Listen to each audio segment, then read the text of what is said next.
Welcome to the CompTIA Project Plus Prepcast by baremetalcyber.com. Quality and performance are both essential to project success, but they measure very different aspects of a deliverable. Quality focuses on whether the work produced meets the agreed specifications, standards, and customer expectations. Performance measures how well that deliverable functions when put into real operational conditions. Understanding the distinction allows project managers to plan more effectively, monitor progress with the right metrics, and ensure stakeholder satisfaction over the life of the project. In project management, quality refers to the extent to which the output conforms to its defined requirements. This includes adherence to documented specifications, compliance with regulatory standards, and alignment with agreed customer needs. Quality is not an afterthought. It is built into the planning process and verified at multiple points throughout the project. Deliverables with high quality tend to have fewer defects, require less rework, and inspire greater trust from clients and stakeholders. Performance, by contrast, describes how a product, service, or system behaves during actual use. It is concerned with operational efficiency, responsiveness, and reliability under specific conditions.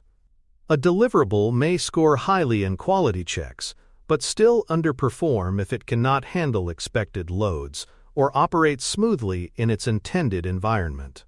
Performance is often assessed after delivery through structured testing, live monitoring, and user feedback to ensure it meets real-world demands. The main difference between quality and performance lies in their focus and evaluation. Quality is about meeting the intended design and functional requirements. It is often measured as a pass or fail against those criteria. Performance is about how well something works under varying operational loads and conditions, and is measured along a spectrum. It is possible for a product to be high quality yet perform poorly if real-world constraints were not fully understood during design. Conversely, performance can sometimes exceed expectations, even if minor quality issues exist. Planning for quality starts with creating a quality management plan that clearly defines the standards, procedures, and checkpoints that will guide delivery. This plan sets out inspection points, acceptance criteria, and review cycles so that quality can be monitored continuously. By involving stakeholders early in defining what done and acceptable mean, project managers can avoid disputes later and maintain alignment between deliverables and expectations. Performance planning involves identifying operational targets through stakeholder discussions and technical analysis. These targets may include response times, system availability, throughput, or other measurable indicators of efficiency. Performance expectations are often captured in service-level agreements or benchmark documentation, ensuring they are realistic and testable. This planning step is essential because performance issues are more expensive to fix after deployment than they are to address during design. Quality assurance, or QA, focuses on preventing defects before they occur by improving processes, applying best practices, and enforcing standards. Activities like process audits, peer reviews, and workflow optimization are proactive steps that reduce the likelihood of errors. QA is embedded throughout the life cycle and aims to make quality a natural outcome of the work rather than something that must be inspected in at the end. Quality control, or QC, on the other hand, measures completed work against the established quality standards. This includes inspections, test case execution, checklists, and sampling to identify defects before final delivery. QC is reactive in nature, providing a safeguard against releasing substandard work.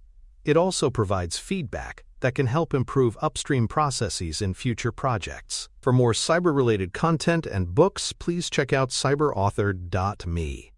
Also, there are other prepcasts on cybersecurity and more at baremetalcyber.com. Performance testing measures how a product or system behaves under expected or extreme conditions. It is used to validate that operational requirements are met before deployment. Common types include load testing to simulate normal usage levels, stress testing to evaluate performance under extreme demand, and endurance testing to measure stability over time. These tests help verify response times, identify bottlenecks, and ensure the system remains stable and functional when put into production. Quality and performance are closely related but remain distinct. A well-built product that meets all quality checks should, in theory, have the foundation for good performance, but that is not guaranteed. Environmental factors, unexpected usage patterns, or infrastructure limitations can cause performance issues even when quality is high. Conversely, a high-performing system with poor build quality may degrade faster or require more maintenance. Balancing both ensures that deliverables are not only functional but also reliable and durable over time. Quality metrics provide a way to measure the success of quality management activities. Defect density tracks the number of defects relative to the size of the deliverable, providing insight into overall build quality. Pass rate measures the percentage of tests that meet requirements, while conformance to standards checks compliance with regulatory or contractual requirements. Customer satisfaction scores are also important, as they measure perceived quality from the end user's perspective. Performance metrics focus on operational effectiveness. Response time measures how quickly the system reacts to user inputs, while throughput counts how many transactions can be processed in a given time frame. Uptime measures system availability, often as a percentage over a defined period. And resource utilization shows how efficiently computing resources such as memory, processor power, and bandwidth are being used. These metrics help identify areas for improvement and track operational stability.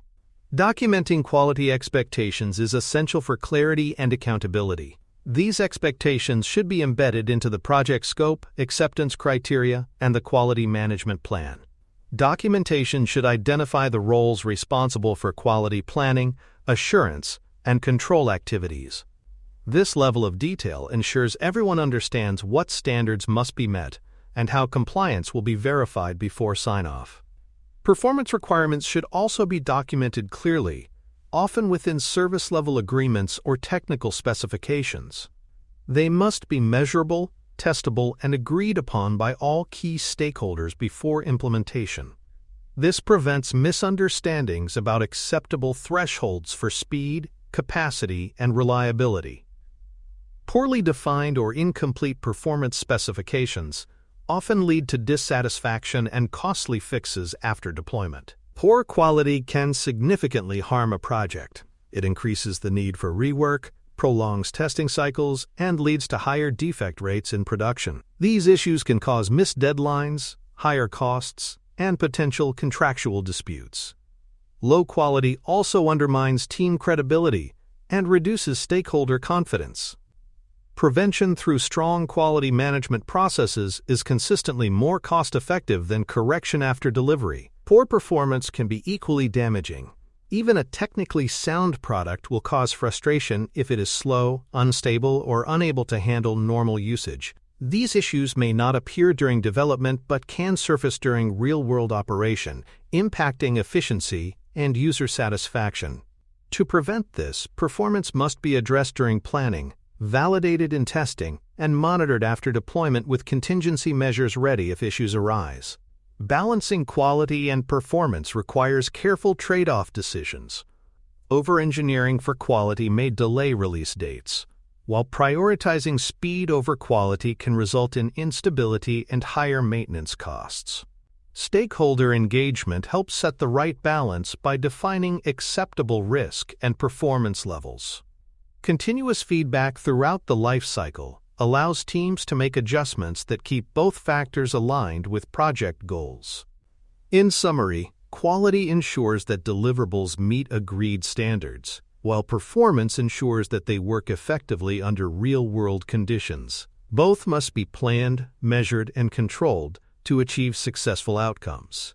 Understanding and managing these two concepts separately and in combination supports exam readiness and builds the skills needed to lead projects with confidence and credibility.